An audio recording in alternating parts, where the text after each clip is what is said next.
আমার একটা জিনিস খুব জানতে মন চায়, আপনার প্রথম বউ কি আত্মহত্যা করছিল নাকি আপনি মারছেন?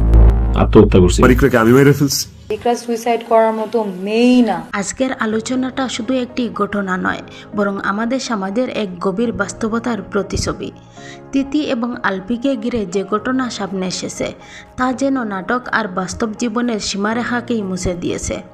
একদিকে আমরা দেখেছি একটি ভিডিও, একটি নাটকের দৃশ্য। সেখানে তিথি প্রশ্ন করেছে আলবিকে, তোমার প্রথম স্ত্রীকে তুমি হত্যা করেছো নাকি সে নিজেই আত্মহত্যা করেছে? আর উত্তরে আলবি বলেছেন, না, আমি তাকে মারিনি, সে হত্যা নিজেই করেছে, নিজে আত্মহত্যা করেছে। এই সংলাপটি তখন হয়তো ছিল শুধুই অভিনয়, কল্পনার গল্প, কিন্তু আজ যখন বাস্তব জীবনের ঘটনাগুলো সামনে আসছে তখন সেই সংলাপই যেন ভয়ঙ্কর সত্য হয়ে দাঁড়িয়েছে।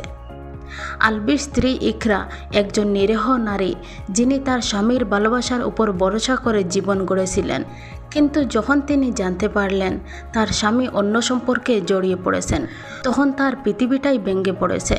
সেই মানসিক যন্ত্রণা, অবহেলা আর ভাঙ্গা বিশ্বাস তাকে এমন একটি সিদ্ধান্তে ঠেলে দেয় যেখান থেকে আর ফেরার পথ নেই। তিনি আত্মহত্যা করে এই পৃথিবী ছেড়ে চলে গেছেন।